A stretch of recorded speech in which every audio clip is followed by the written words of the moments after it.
विदिगंतरे केवली जिन सिद्ध साधु गण देवाः ये सर्वृद्धि समृद्धा योगी गणास्थानहं वन्दे।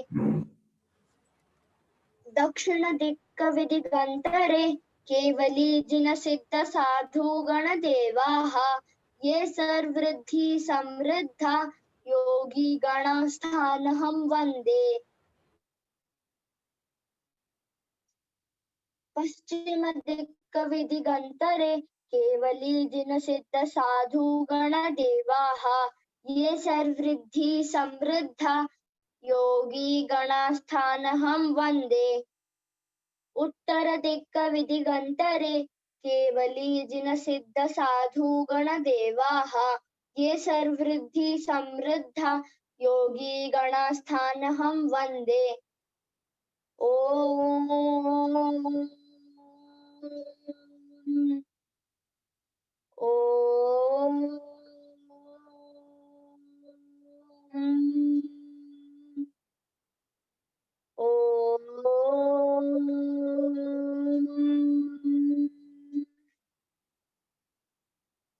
नमो अर्हन्ताणां नमो सेधाणां नमो आर्याणां नमो वज्रायाणां नमो लोय सवसाहुणां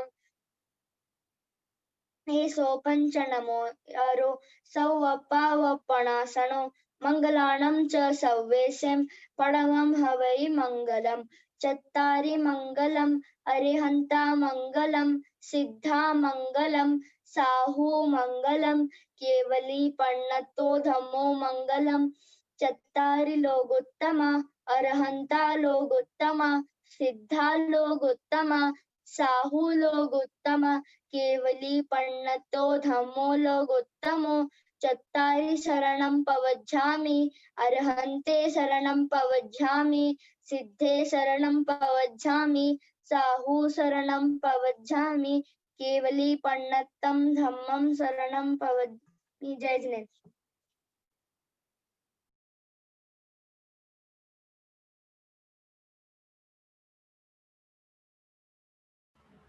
चतुर्विंशतिस्तव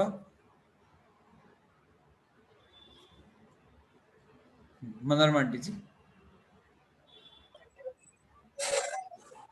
जय जिनेन्द्र। जय जिनेन्द्र। स्वामी हम जनवरे तिथयरे केवली अनंत जिने नर पवर लोय महिये विहुयर मले महापण्ये लोय सुजोयरे तम तिक्तम करे जिणे वंदे अरिहंते कीर्तिस्ते चोगी संक्षेप केवली उसहमजियं च वन्दे सम्भोगिणं च सुमयीं च उमपहं सुपासं जनं च चन्दपहं वन्दे सुविः च पुष्पयन्तं जलधेयं सुभासुकोज्जं च विमलमणं तं वयवं धम्मं सन्ति च वन्दामि कुन्थुं च जनवरिन्दम् अरं च मल्लिं च सुभयं च अणमिं वन्दाम्यरिक्षणेमिं पासं वर्तमानं च एवं मये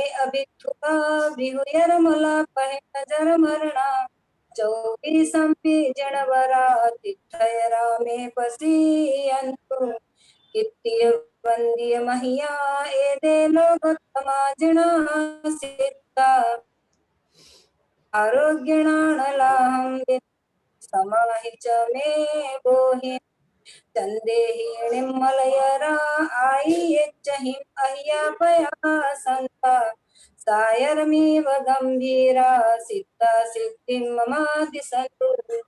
जय जिनेन्द्र। जय जिनेन्द्र। लघु शुद्ध भक्ति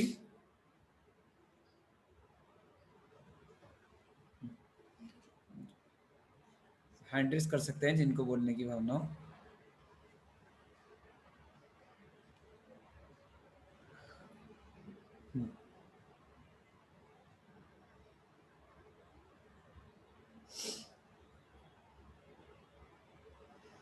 प्रियंका दीदी।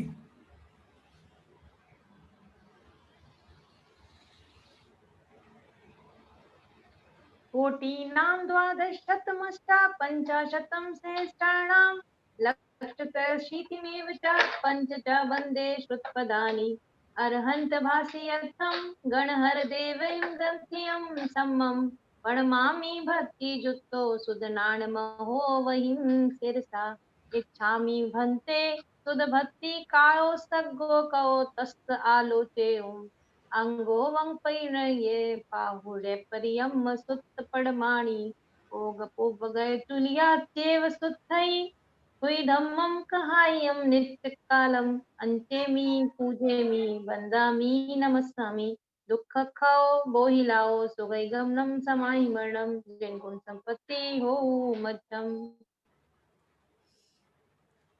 लघु आचार्य भक्ति। शुद्ध जलधि पार गेभ्यः स्वपरमति विभावना पटुमतिभ्यः सुचरित तपोनिधिभ्यो नमो गुरुभ्यो गुण गुरुभ्यः छत्तीस गुण समज्ञे पंच विहाचार कर्ण संदृशे शीर्षाण गुण कुशले धम्मं मैर्ये सदा वंदे गुरु भक्ति संजमेणय तरित संसार सायरं घोरं छिन्नति अट्ठकम्मं जम्मं मरणं न पावन्ति ये नित्यमृतमन्त्र होत निरता ध्यानाग्निहोत्राकुला षट्कर्मा विरस्ता तपो धन धना साधु क्रिया साधवा शील प्रावरणा गुण प्रहरणाश्चंद्रार्कते ज्योतिका मोक्ष द्वार कपाट पाटन भटा प्रीणन्तु मां साधवा पान्तु नो नित्यं ज्ञानं दर्शन्यायिका चारित्रार्णं गंभीरा मोक्ष मार्गोपदेशिका इच्छामि बन्ति आयुर्भक्ति काओ सद्गो कौ तस्सालुषं सम्मनाणं सम्मदंसणं सम्मचारित्र जुक्ताणं पंचविहाचारणं आयर्याडं आयर्यादि सुरणदेशेणं उज्जायणं तिरणं गुणपालनं सवसावडं नित्यकालम् अंचेमि पूजेमि वंदामि नमस्वामि दुःखको कम्मको वोइलाओ सुगई गमनम समाहि मरणम जिनगुण संपत्ति हो मध्यम।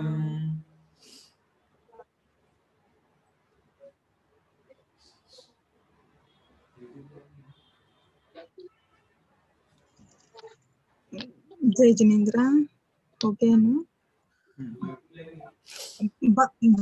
भक्तामर का कोई प्रथम घाता। मोना मोना बोलेगी। मोनालिसा भक्तामर स्तोत्र।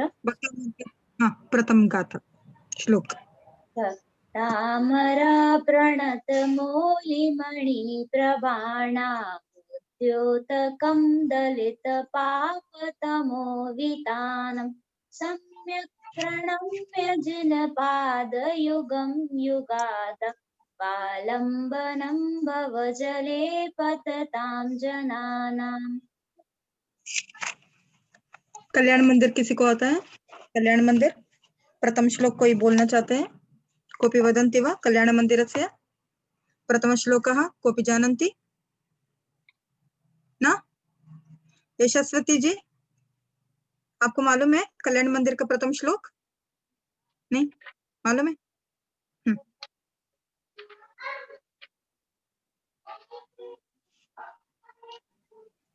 हिंदी कल्याण मंदिर मुदारमवद्यवेदी भीता भय प्रदमनिन्दितमङ्घ्रि पद्मं संसार सागर निमज्जद शेष जन्तु पोतायमानमभिनम्य जिनेश्वरस्य।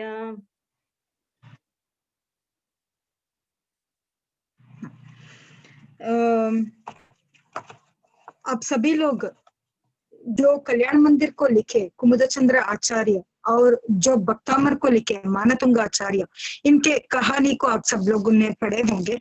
फिर भी एक बार याद करते हुए फिर आगे जाएंगे हम। बहुत मतों के अनुसार 12वीं शताब्दी में कुमुदचंद्र आचार्य थे करके ऐसा बोला जाता है, मगर जो संशोधन है उस संशोधन के जो मान्यता है वो जो कुमुदचंद्र यानी सिद्धसेना आचार्य जो थे वो मानतुंगाचार्य से पहले वो हो चुके हैं करके उसका संशोधनाकारों का मान्यता है। उसके हिसाब से बोलते हैं मूलतः जो मानतुंगाचार्य थे, असाधारण पांडित्य से संपन्न श्री मानतुंगाचार्य मूलतः वैदिक परंपरा के थे। काशी निवासी धनदेव नाम के ब्राह्मण के सत्पुत्र होते हुए ये श्वेतांबर संप्रदाय में मुनि दीक्षा को स्वीकारे थे और कल्याण मंदिर स्तोत्र काव्य से प्रभावित होते हुए श्री वसुनंदी आचार्य से दिगंबर मुनि दीक्षा को स्वीकार करते हुए ये भक्तामर की रचना किए आगे करके मानतुंगाचार्य के बारे में उल्लेख मिलता है। यानी कल्याण मंदिर से प्रभावित होते हुए ये आगे जाकर दिगंबर मुनि दीक्षा धारण किए करके उस हिसाब से मालूम पड़ता है। तो कल्याण मंदिर स्तोत्र जो लिखे कुमुद चंद्र या सिद्धसेना आचार्य जो थे, वो 508 में क्रिस्त शक 508 में उनका वो रहते थे करके हमें संशोधनाकारों से मालूम पड़ता है। तो वो कल्याण मंदिर स्तोत्र को क्यों रचना किए, उनका ऐसा काव्य को रचना करने का प्रेरणा स्तोत्र क्या है, इसके बारे में कुछ जानेंगे हम। ब्रह्म मुहूर्त में शिवालय में शंखानाद हो रहा था, घंटानाद हो रहा था और गायत्री मंत्र को जपते हुए ब्राह्मण मार्ग में जा रहे थे। तब उनके परीक्षा करने के लिए उसमें भी एक ब्राह्मण था। उस ब्राह्मण का, वो बहुत बुद्धिमान था, उस ब्राह्मण का परीक्षा करने के लिए, क्योंकि वो बहुत, मैं ब्राह्मण हूँ मुझे छूना मत, मैं मार्ग में जा रहा हूँ तो मुझे छूना मत, ऐसा सब वो बोलते थे। इसके लिए उनका परीक्षा करने के लिए एक वृद्धाचार्य उनके नजदीक में जाते हैं। नजदीक में जाते ही थोड़ा धक्का लग जाता है। तब वो बोलते हैं आपको मालूम नहीं है क्या मैं ब्राह्मण हूं करके, मुझे क्यों छुए आपने करके वो बहुत गुस्से से सहस्र श्लोकों को बताते हुए, संस्कृत में सहस्र श्लोकों को चैंटिंग करते हुए, बोलते हुए, अपने पांडित्य का प्रदर्शन करते हुए मैं ब्राह्मण हूँ और मैं कैसे ब्राह्मण हूँ, कैसा ब्राह्मण हूँ, उसका प्रतिपादन करते हैं। तब जो वृद्धाचार्य उनको धक्का दिए थे वो भी व्यवहार धर्म के स्वरूप को, जैन धर्म के हिसाब से ऐसे व्यवहार धर्म के स्वरूप को वो भी जोर से बोलना चालू करते हैं। तो ब्राह्मण भी श्रेष्ठ है, जैन भी श्रेष्ठ है। इन दोनों में से जब कंपटीशन के रूप ये धारण कर लेता है तब एक गोपालक उधर जाता रहता है, उसको पकड़ते हैं। उसको पकड़ते हुए कौन श्रेष्ठ है, किसका धर्म श्रेष्ठ है, इसका प्रतिपादन तुम करो करके वो गोपालक को पकड़ते हैं। तब वो गोपालक व्यवहार धर्म को भी देखता है और ब्राह्मण जो संस्कृत श्लोक बोल रहा है उसको भी सुनता है। उसको व्यवहार धर्म जो उसके भाषा में बोला जाता है उसको वो समझ जाता है और जो संस्कृत में सहस्र श्लोक बोल रहे हैं उसको वो समझ नहीं पाता। इसके लिए वो बोलता है ये वृद्धाचार्य जो व्यवहार धर्म का कथन किए है यही सही मार्ग है करके वो प्रतिपादन, वो बोलता है, घोषणा करता है। तब उसको चैन नहीं मिलता ब्राह्मण को, तो वो बोलते हैं ब्रह्म सत्यम जगन मिथ्या, ऐसे वापस बोलते हुए अपने संस्कृत पांडित्य को क्या करता है, राजा के पास भी जाके प्रदर्शित करता है और वो वृद्धाचार्य को भी लेके जाता है। ऐसा प्रदर्शन करने से राजा को भी व्यवहार धर्म ही सुलभता से अर्थ समझ में आता है, तो वो बोलता है जैन धर्म ही श्रेष्ठ है, जो ये वृद्ध आचार्य बोल रहे हैं वही श्रेष्ठ है करके वो राजा भी उसको एक्सेप्टेंस करता है। जब वो वृद्धाचार्य के सामने वो ब्राह्मण हार जाता है तब वो उनके हिसाब से जो कंडीशन था इस कंपटीशन का, उस हिसाब से वो वृद्धाचार्य का शिष्य बनना पड़ता है उसको। तब जब वो शिष्य बनता है, वृद्धाचार्य का शिष्य बनता है, तब उनको कुमुद चंद्र करके नाम रखा जाता है। कुमुद चंद्र मूलतः ब्राह्मण संप्रदाय का है करके उधर से मालूम पड़ता है। फिर आगे उज्जैनी में सब जगह वो जो कुमुदचंद्र है महान ज्ञानी है, संस्कृत के पांडित्य है उसमें करके सब लोगों को मालूम पड़ जाता है। तब विक्रमादित्य राजा जो उज्जैनी में उस जमाने में रहते हैं, उनके सभा में नवरत्न के जैसा नव पंडितों का, पांडित्य विद्वांसों का एक गण रहता है। उसमें नवरत्नों में से एक ये कुमुदचंद्र भी रहता है। तब उसका उधर नाम रहता है क्षपणका करके उनको बुलाते रहते हैं। क्षपणका नाम से वो प्रसिद्ध थे। कौन? ये कुमुदचंद्र सिद्धसेना जो भी है, वो जो कुमुद ये कल्याण मंदिर स्तोत्र की रचना की है, वो क्षपणका नाम से वो नवरत्नों में एक रहते थे करके बोला जाता है। फिर कुमुदचंद्र चित्तौड़गढ़ को जाते हैं। उधर जाते हुए मार्ग में पार्श्वनाथ के मंदिर को देखते हैं। पार्श्वनाथ की दर्शन करने के लिए अंदर जाते हैं। उधर एक स्तंभ को देखते हैं। वो स्तंभ बहुत आकर्षित रहता है। उसमें कुछ लिखा हुआ रहता है स्तंभ में, पिलर में, और वो उद्घाटित होता रहता है, यानी क्लोज करना, ओपन करना, ऐसा वो पिलर एक रहता है। तो वो पिलर को ऐसा उद्घाटित करने के लिए कुमुदचंद्र प्रयत्न करते हैं, मगर बहुत प्रयास के बावजूद वो उद्घाटित नहीं होता। तब वो उसमें जो लिखा हुआ रहता है, उस लिखा हुआ को पढ़ते पढ़ते उसको उद्घाटित करते हैं। उद्घाटित किए तो उसमें क्या मिलता है उनको? एक ग्रंथ रहता है, ताड़पत्र का एक ग्रंथ मिलता है। वो ग्रंथ को वो पहला पन्ना पढ़ते हैं। पहला पन्ना पढ़ते ही जैसे ज्ञानान्वित हो गए जैसा उनको महसूस होता है, और दूसरा पन्ना पढ़ने के लिए जाते हैं तो वो दूसरा पन्ना अदृश्य हो जाता है। अदृश्य होते ही, पन्ना अदृश्य नहीं होता, उसमें लिखा हुआ अक्षर अदृश्य हो जाता है, और अदृश्य होते ही एक वाणी उधर सुनाई देता है, तुम दूसरे पन्ने पढ़ने के लिए लायक नहीं हो, आपकी योग्यता नहीं है, ऐसा बोलते हुए वो दरवाजा बंद हो जाता है। ऐसा एक इतिहासकारों में जिनका भी पुराण में मिलता है, उनके हिसाब से संशोधनकारों ने इस कहानी को इकट्ठा करके उसमें बोले हैं। और उसमें ऐसा चमत्कार क्या हुआ, उसमें उस पन्ने में क्या था, और उस पन्ने में कैसा ज्ञान था, ऐसा समझते हुए वो याद करते हैं पार्श्वनाथ तीर्थंकर को, और बोलते हैं तुरंत उधर एक बोलते हैं, आकर्णितोपि महितोपि निरीक्षितोपि नूनम न चेतसि मया विद्रुतोऽसि भक्त्या जातोऽस्मि तेन जन बांधव दुःख पात्रम यस्मात् क्रियाः प्रतिफलन्ति न भावशून्याः।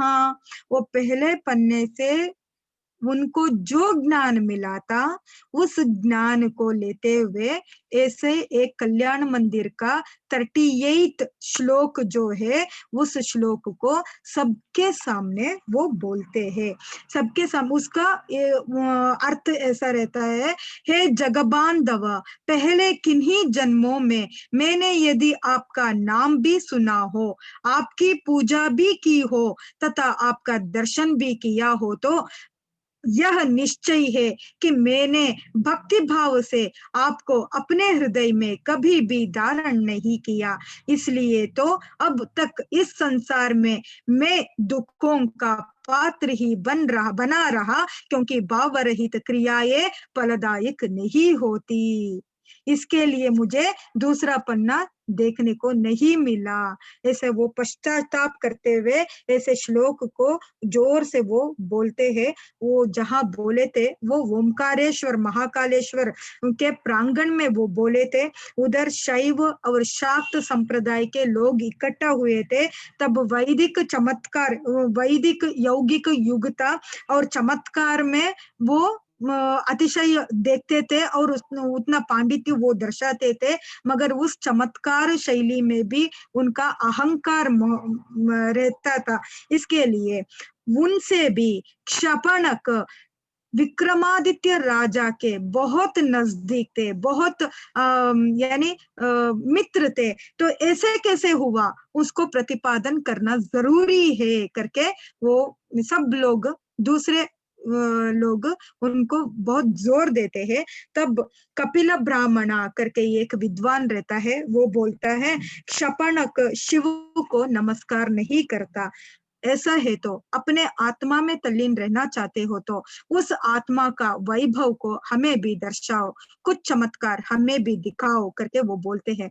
ऐसा बोलते ही उस ओमकारेश्वर महाकालेश्वर के मंदिर के प्रांगण में ऐसा एक राजा के समक्ष ऐसा एक सभा हुआ रहता है। तब वो आचार्य जो कुमुदचंद्र आचार्य रहता है, चपणक नाम से रहता है, वो चित्तौड़गढ़ के उस भव्य जिन मंदिर को याद करते हुए 38 श्लोक को बोलते हैं। वो श्लोक बोलते ही उधर जो लोग रहते हैं वो मंत्रमुग्ध हो जाते हैं इनके पांडित्य को देखते हुए। और उधर जो ओमकारेश्वर का शिवलिंग था, वो शिवलिंग इब्बाग यानी दो होते हुए उसके बीच में से पार्श्वनाथ तीर्थंकर की प्रतिमा निकल आती है करके उसको देखते हुए तुरंत उधर जितने भी लोग थे राजा के सहित सब लोग जिन के अनुयायी बन जाते हैं। और राजा आगे आग्रह करता है उस शपनक को, आप इस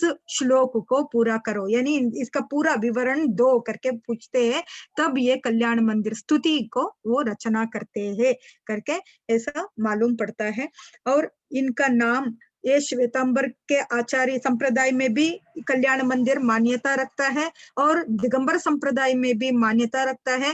भक्तामर और कल्याण मंदिर और तत्वार्थ सूत्र भी ऐसा ग्रंथ है जो दिगंबर और श्वेतांबर सभी लोग इसको इसकी आराधना करते हैं। तो श्वेतांबरों के मान्यता के हिसाब से उधर जो वृद्धाचार्य थे, वृद्धाचार्य के पास ये जिन दीक्षा धारण करते हैं। वो जिन दीक्षा धारण करने के बाद संस्कृत में कुछ भी अनुवाद नहीं करना, प्राकृत के गाथाओं को करके एक नियम रहता है।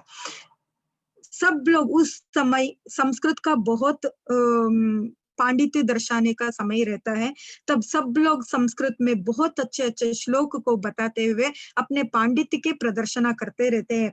तब जैनियों के बारे में ब्राह्मण लोग बोलते रहते हैं, जैनियों को सिर्फ प्राकृत आता है, ये जनसामान्यों में से एक है, इनके यहाँ पांडित्य नहीं है करके जैनियों को बहुत नीचे देखा जाता था।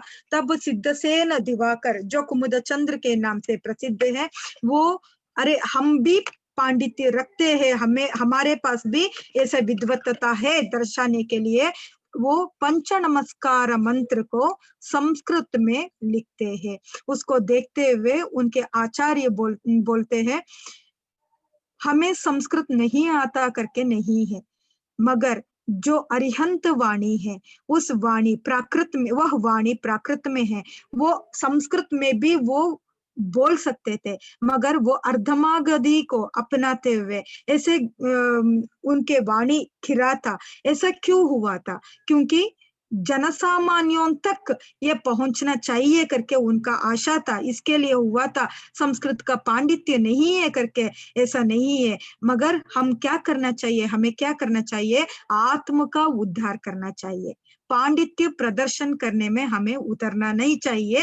तो अगर हम ऐसे उतर गए तो अहंकार भावना जागृत हो जाती है और आत्म कल्याण नहीं हो पाता। इसके लिए हम संस्कृत जानते हुए भी नहीं करते, क्योंकि हमारा जो प्रभावना का उद्देश्य है जनसामान्यों तक करके वो बोलते हुए उनको संघ से बाहर कर देते हैं। और वो उनको बहुत बुरा लगता है ऐसे चमत्कारों को दर्शाते हुए।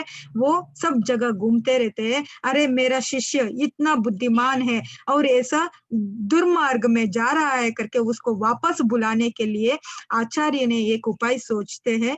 वो बोलते हैं अगर इतने सहस्र लोगों को एक ही दिन में अगर जैनी बना दिया तो मैं आपको वापस अपने संग में ले लूंगा करके वो बोलते हैं। तब वो सोचते हैं अरे ऐसा कैसे हो सकता है, इतने सहस्र लोगों को एक ही दिन में जैनी बनाना तो नामुमकिन है। ऐसा सोचते हुए उसका एक उपाय सोचते हैं। वो उपाय सोचते हुए महाकालेश्वर मंदिर में जाके पाँव रखते हुए, शिवलिंग के प्रति पाँव रखते हुए वो लेट जाते हैं। सुबह ब्राह्मण लोग आते हैं और वो बोलते हैं अरे अपचार हो गया, ये क्या कर रहे हो आप करके, उठो उठो करके।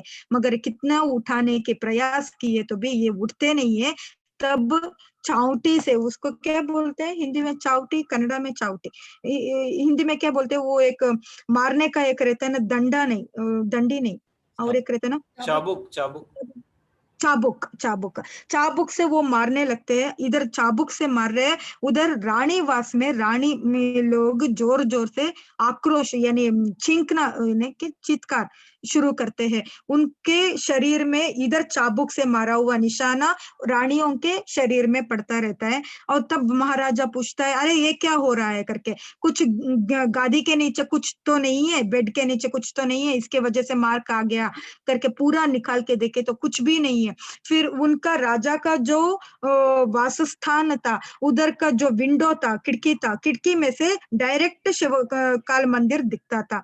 तो उधर से भी आवाज आती है। तब वो पूछते हैं उधर क्या हो रहा है करके। तब वो बोलते हैं ऐसा एक जैन आके ऐसा पाँव रखते हुए लेटा हुआ है, कितना उठाए तो भी उठ नहीं रहा है करके, तो उसको मारो मत, मारना बंद करो करके राजा तुरंत जाता है मंदिर और वो उनको निवेदन करता है आप कौन हो हमें नहीं मालूम, मगर आपके लिए इधर जो मार पड़ा था वो हमारे रानियों के शरीर में निशाना बना रहा है, वो दुख प्राप्त कर रहे हैं। आप कौन हो? आप बहुत बड़े ज्ञानी हो ये तो समझ में आता है, मगर हमारे शिव के प्रति पाँव रखते हुए हमारे आराध्य देव को इतना नीचा क्यों बता रहे हो करके बोले। तो वो बोलते ये तो हमारे भगवान है, हम थोड़ी शिव जी का ये कर रहे हैं, निरादर कर रहे हैं करके वो बोलते हैं। अगर ये तो भगवान बताओ करके बोले तो तब वो कल्याण मंदिर के स्तुति करना शुरू करते हैं। 5वें श्लोक होते ही उधर तीर्थंकर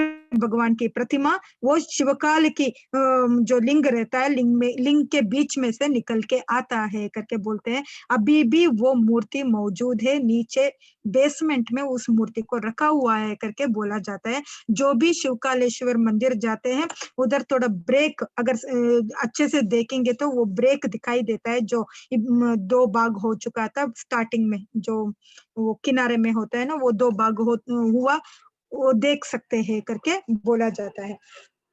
ऐसा एक कल्याण मंदिर स्तुति से प्रभावित होते हुए मानतुंगाचार्य भी उसी तरीके से, इधर कल्याण मंदिर स्तोत्र में 44 श्लोक है तो भक्तामर स्तोत्र में 48 श्लोक है, और इसके लिए लिया गया इस श्लोक स्तुति को क्योंकि भक्तामर का एक श्लोक और कल्याण मंदिर का एक श्लोक अगर हम कंपैरेटिव स्टडी करेंगे तो ये भी वही बोल रहा है, ये भी वही बोल रहा है, कहीं कहीं तो बहुत सारे पद समान दिखाई देता है।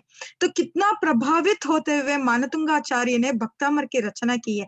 भक्तामर आज सब जगह बहुत प्रसिद्धता को प्राप्त हुआ है, उतना कल्याण मंदिर स्तोत्र प्रसिद्धता को प्राप्त नहीं हुआ, मगर कल्याण मंदिर स्तोत्र से प्रेरित होते हुए मानतुंगाचार्य भक्तामर की स्तुति किए करके मालूम पड़ता है। उसी प्रेरणा से वो दिगंबर दीक्षा भी लिए करके इधर संशोधनकारों ने बताए हैं। इस भक्तामर की रचना 608 में हुआ था। 608 क्रिस्तशक 608 में ये मानतुंगाचार्य थे। ये हर्षवर्धन राजा मालव देश के राजा हर्षवर्धन के समय में थे। तब मंत्र तंत्रों के बहुत प्रचार था वैदिक विद्वांसों का। तब वीतराग परमात्मा के आराध्य जो जैन मुनि रहते थे वो तब तक मंत्र तंत्र में इतना ध्यान नहीं देते थे, इसलिए हर्षवर्धन राजा जैन मुनियों के तपशक्ति को परीक्षा करने के लिए श्री मानतुंगाचार्य को वो क्या किसे बंधन से वो बंधित करते हैं, तब जाके 48 श्लोकों की रचना होता है, भक्तामर की रचना होता है, और वो बंधन मुक्त होते हुए बाहर आते हैं करके इस कथा को हम सब जानते हैं। इस भक्तामर के ऊपर 19 आचार्यों ने वृत्ति ग्रंथों की रचना की है। ये 608 में यानी 7वीं शताब्दी में भक्तामर की रचना हुआ है, तो भी इसका ये प्रसिद्धता को प्राप्त हुआ 10वीं शताब्दी के बाद। इतना प्रसिद्धता को प्राप्त हुआ कि 10वें से 15वें शतमान तक अनेक आचार्यों ने इसके प्रति, इसके ऊपर आराधना ग्रंथों को रचना करते हुए, कथाओं को जोड़ते हुए रुद्धि सिद्धि मंत्रों को भी इसके साथ जोड़ दिए। क्रिस्तशक 1610 में यानी 1610 में श्री रायमल्ल वर्णी भक्तामर के ऊपर 32 कथाओं को रचना किए। ये 577 श्लोक प्रमाणों में इसके ऊपर वृत्ति ग्रंथ का रचना किया गया करके बोला जाता है। अभी जो हमें भक्तामर का जो मिलता है, श्री रायमल्ल वर्णी रचित भक्तामर का ही हम आगे पढ़ रहे हैं, भक्तामर स्तोत्र को पढ़ रहे हैं करके बोला जाता है। अनेक प्रकार से साम्यता को हम देख सकते हैं, भक्तामर में हो या कल्याण मंदिर में हो या जो वैदिक परंपरा में हो। ऐसा बहुत सारे श्लोक जो है, शिव को याद करना, ब्रह्मा को याद करना, विष्णु को याद करना, ये सभी हमें अनेक ग्रंथों में उस समय के जो समाज में जाग उठा था प्रॉब्लम, समस्याएं, उनका हल देने के लिए ऐसे ब्रह्मा विष्णु शिव इन सब लोगों का नाम लेते हुए उनको श्लोक की रचना करना पड़ा करके उधर बोला जाता है। हनुमान नाटका में भी लिखते हैं, यम शैवाः समुपासते शिव इति ब्रह्मेति वेदांतिनो बौद्धा बुद्ध इति प्रमाणपटवः कर्तेति नैयायिकाः अर्हन्नित्यत जैन शासन रताः कर्मेति मीमांसकाः। ऐसा श्लोकों को रचना करते हुए तब कौन से दार्शनिक थे और किनका अर्चना वो करते थे करके हमें मालूम पड़ता है।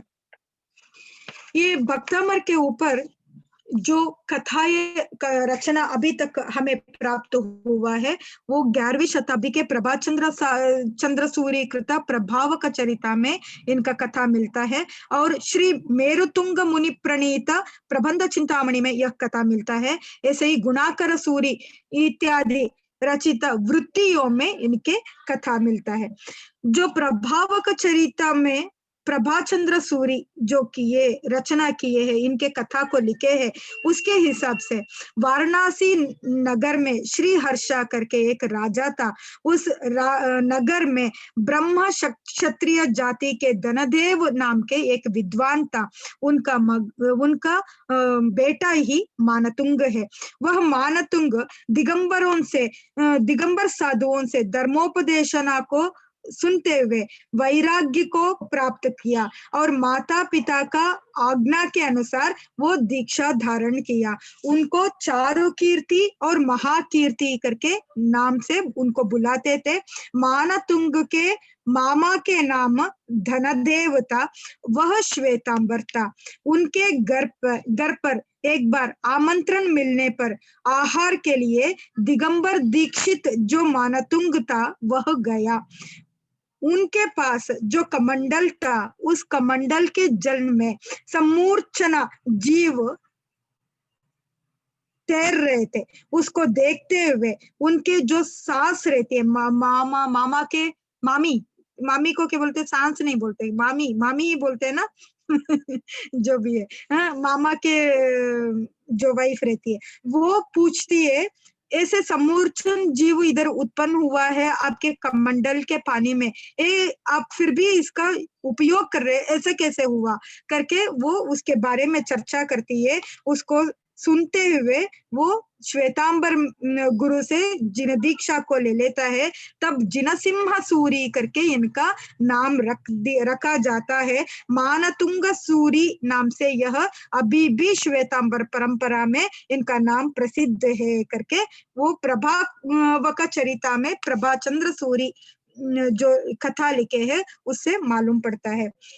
और प्रबंध चिंतामणि में और एक कथा मालूम पड़ता है। 7वीं शताब्दी में मयूर भाण करके एक पंडित था। वह पंडित अपने विद्वत्ता से हर लोगों के साथ पांडित्य जो जिनके पास रहता है उनके पास कंपटीशन में उतरता था। इन दोनों के प्रभाव से क्या हुआ, भोजराज के आस्थान में मिथ्या दर्शन के प्रभाव बहुत प्रचुरता से हुआ था। सम्यक दर्शन द्वेष से वह राज जैन धर्म में अगर प्रभाव है तो उस प्रभाव को दर्शाया जाए करके ऐसा पूछते हैं। तब मानतुंगा आके जिन भगवान की प्रभावना को दर्शाते हैं, तब ये श्लोक रचना किया गया करके भी बोला जाता है। ऐसे हर एक 3 कथाएं मिले हैं, 3 कथाओं में भी कुछ कुछ की इधर लिखा हुआ है।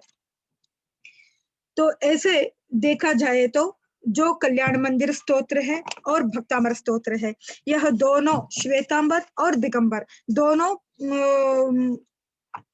में मान्यता को प्राप्त किया हुआ प्रसिद्ध स्तोत्र संग्रह में एक है करके बोला जाता है।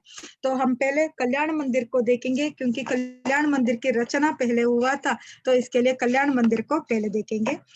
कल्याण मंदिरमुदारमवद्य भेदी भीता भय प्रदमनिन्दितमङ्घ्रिपद्मं संसार सागर निमज्जद शेष जन्तु पोतायमानमभिनम्य जिनेश्वरस्य। कल्याण मंदिर जो पद है कल्याणों के निवास स्थान है करके वो दर्शा रहा है।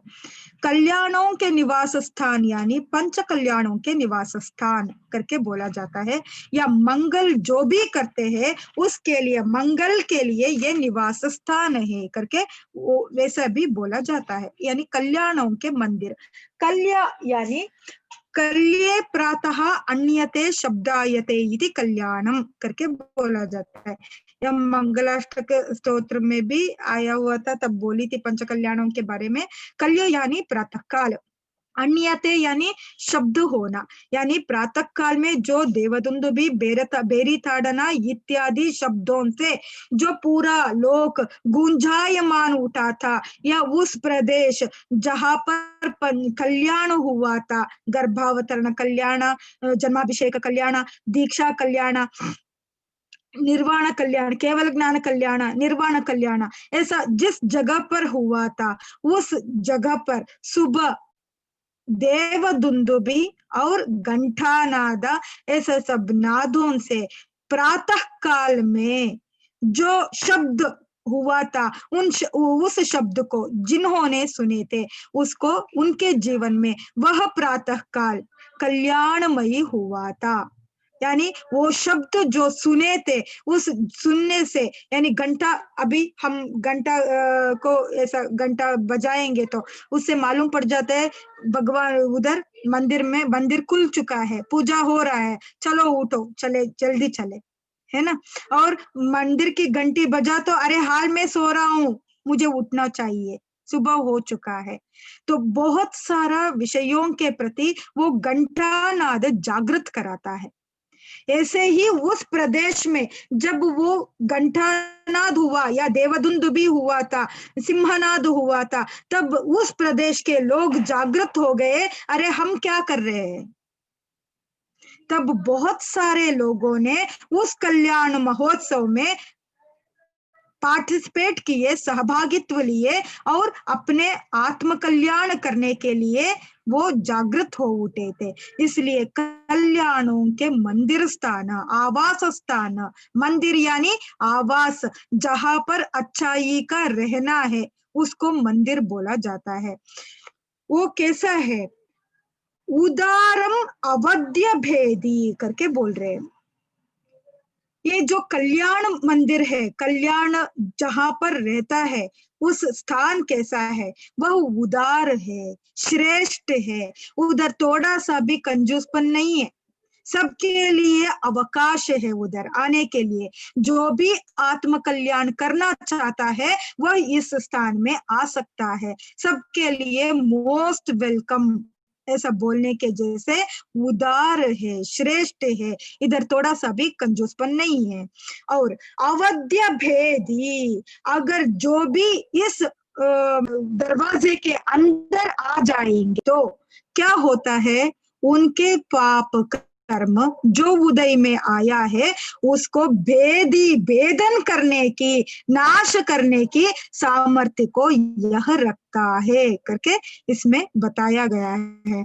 और आगे बोलते हैं, भीताः अभयप्रदम, भीताः जो भी भयभीत हुए हैं उनको अभयप्रदम, अभयदान देता है। इधर आप कहाँ पर आए हो? मंदिर में आए हो। किनके समक्ष आए हो? भगवान के समक्ष आए हो।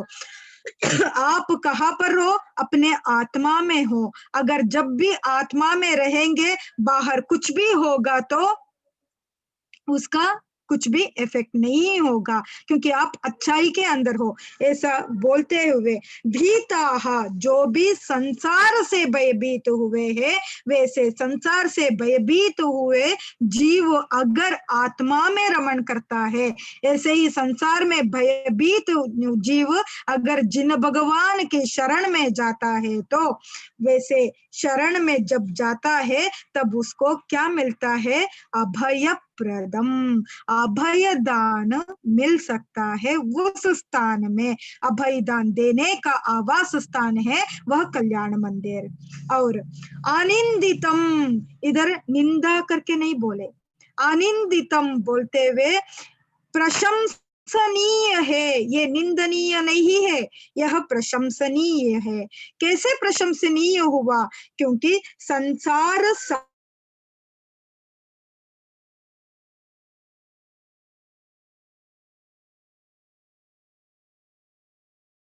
सागरा, इधर सागर करके लेते हुए गरा यानी क्या है?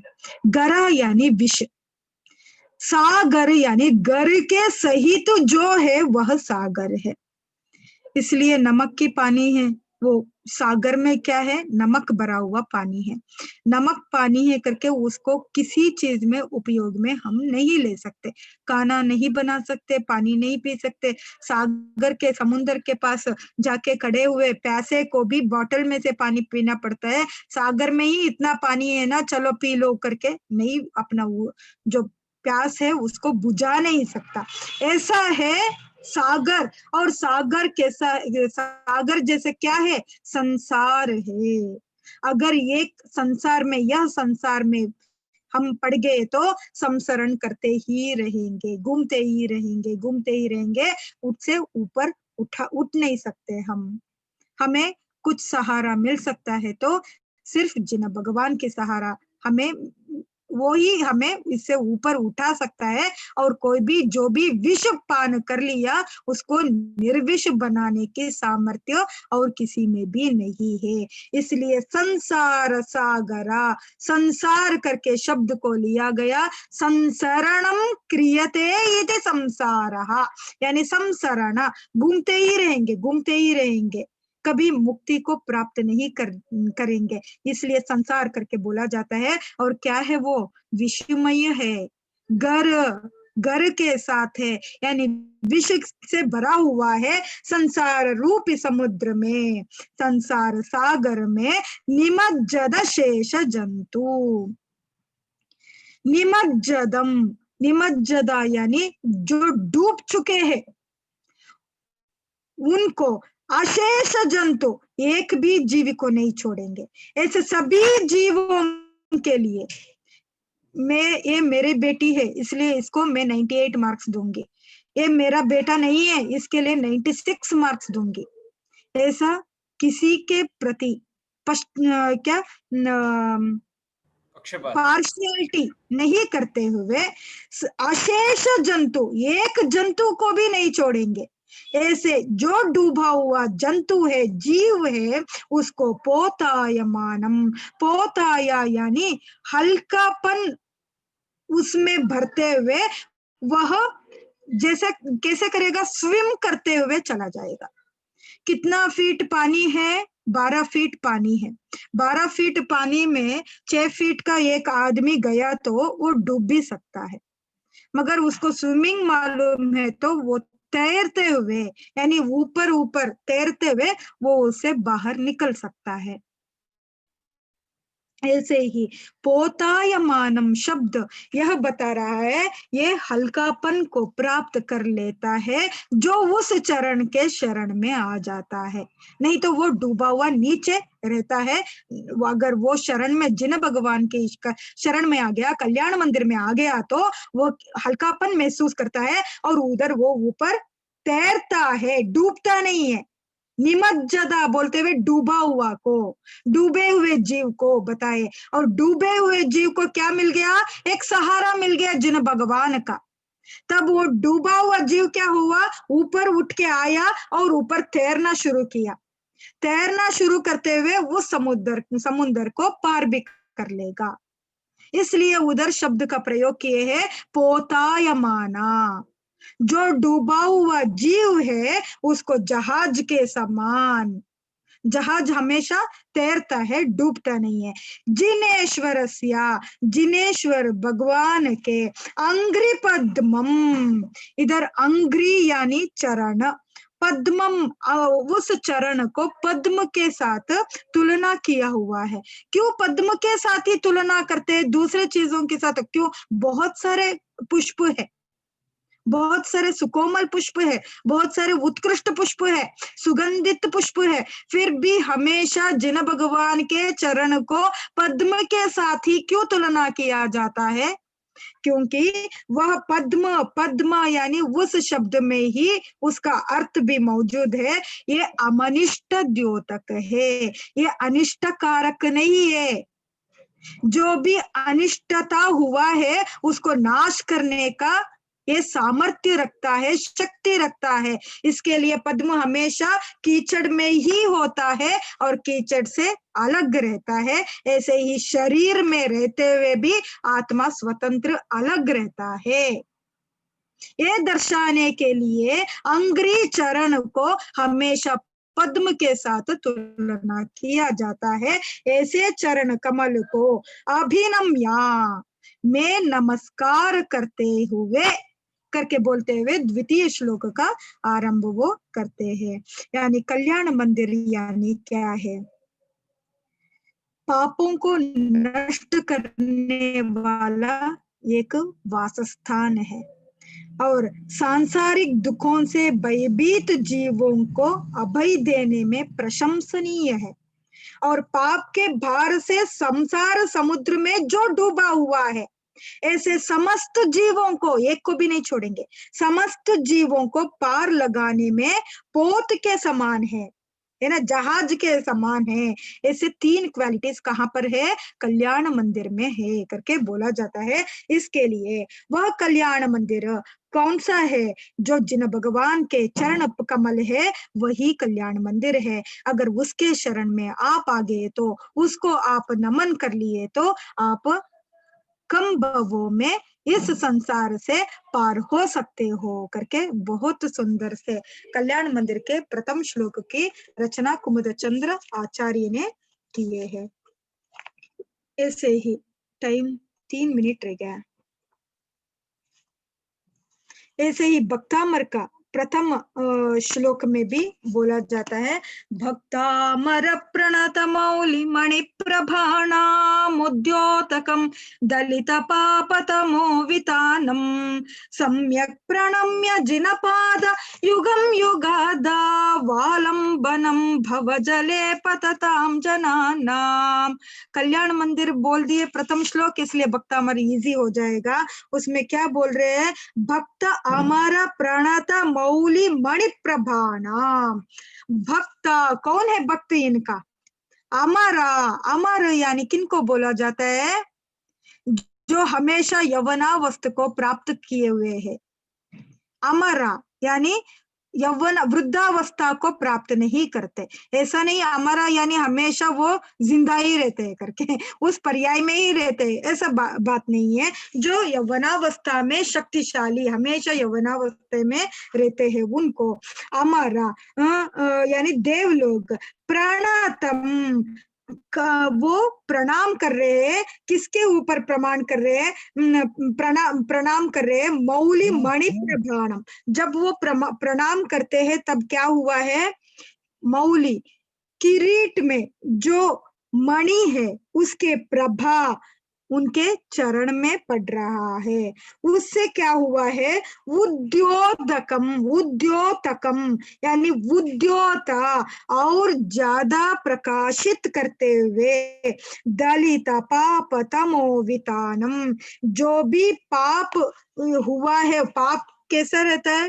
अंधकार के जैसा रहता है, और जो भी पुण्य रहता है वो उजाले के जैसा रहता है। हमारे जीवन में पाप हमेशा अंधकार को लेके आता है, दुख को लेके आता है, और सुख हमेशा उजाला को लेके आता है, और हमारे मुख भी प्रफुल्लित रहता है। इसलिए वो बोल रहे हैं दलित पाप तमोवितानम, पाप को अंधकार के साथ वो तुलना कर रहे हैं, और उस समूह को, अंधकार को नाश करने में सामर्थ्य युगादो यानी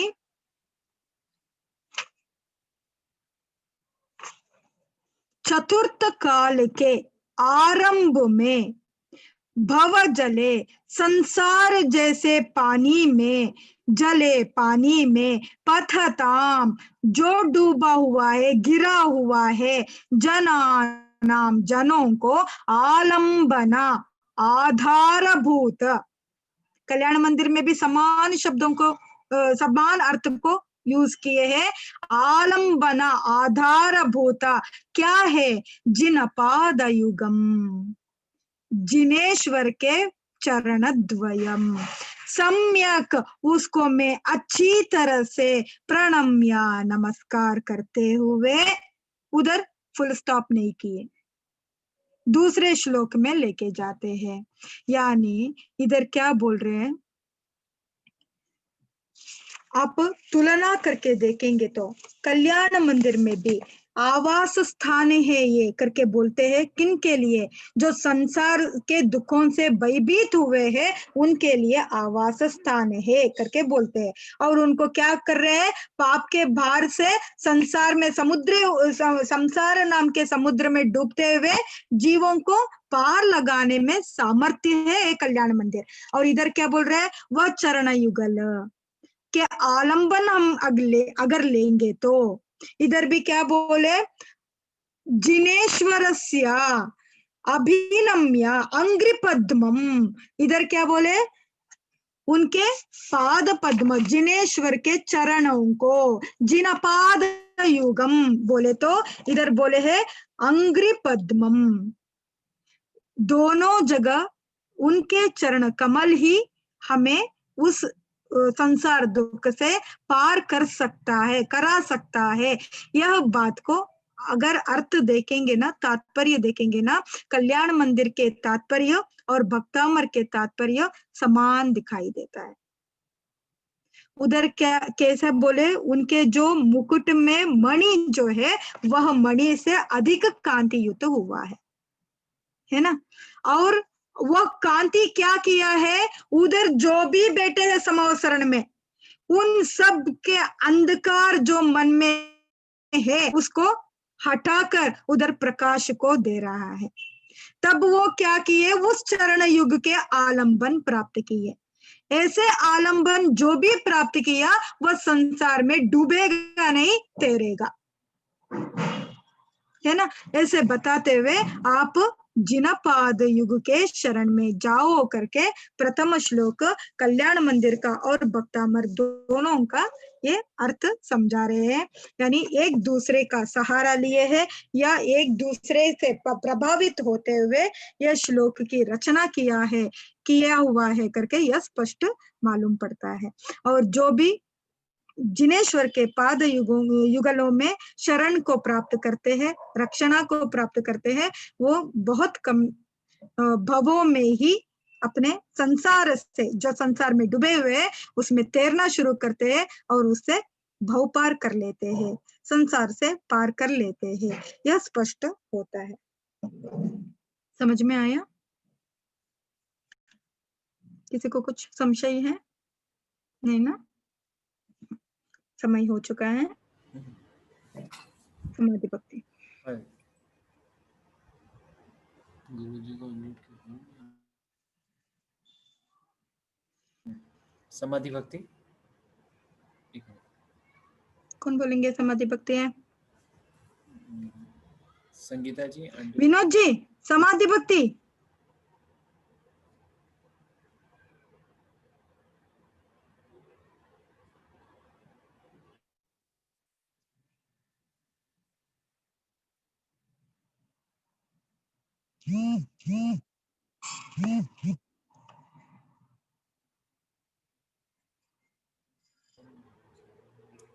अनम्यूट कीजिए विनोद जी।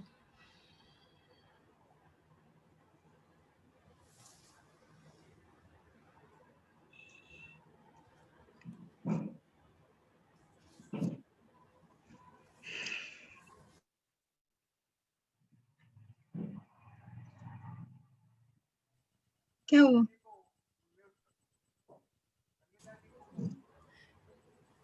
एक मिनट, आपकी आवाज नहीं आ रही।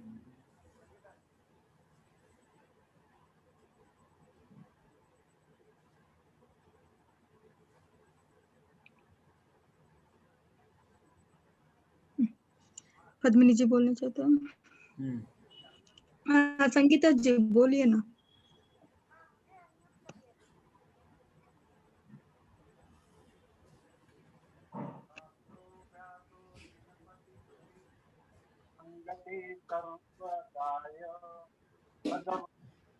गुणगान तथा दोषवादे च मौनम सर्वस्य। आवाज आ रहा है? हाँ बोलिए। हाँ हाँ। सर्वस्यापि प्रियहितवचो भावना जातं तत्त्वे सम्मपदध्यान मम भवे यावेते पर्वद तव पादो मम हृदय तव पददये दीनां तिष्ठतु दीनेन्द्र तावद्यावन निर्वाण सम्प्राप्ति अखरपयथहीनं मत्ताहीनं तजजं मये बनीयं समखमुनानं देव यमजवि दुःखक्षय पुनः इच्छामि बन्ते समाहि भतिकौ सुदोकौ तसलोचौ रणतयस्करौ परजबजानं लक्षणं समाहि भक्तिय तयामि कालम् अच्छेमि पूजेमि वन्दामि नमसामि दुःखतथाओ खम्मखाओ बोइलाओ सुगई गमन समाई मरणम जिनगुण संपत्ति मज्जम।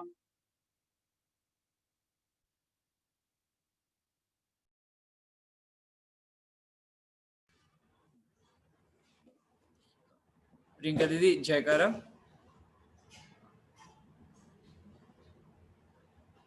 वर्तमान शासन नायक वर्धमान स्वामी की जय हो।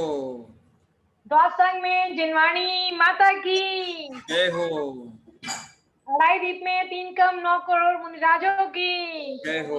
जय नमोस्तु शासन। जयवंत हो। नमोस्तु शासन। जयवंत हो। नमोस्तु शासन। जयवंत हो।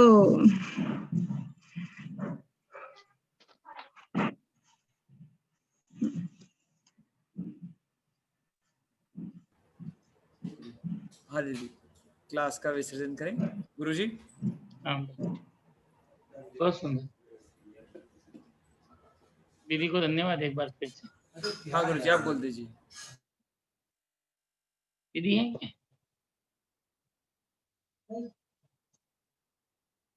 दीदी लीव हो गए हैं क्या? हाँ लीव हो गए, चलिए।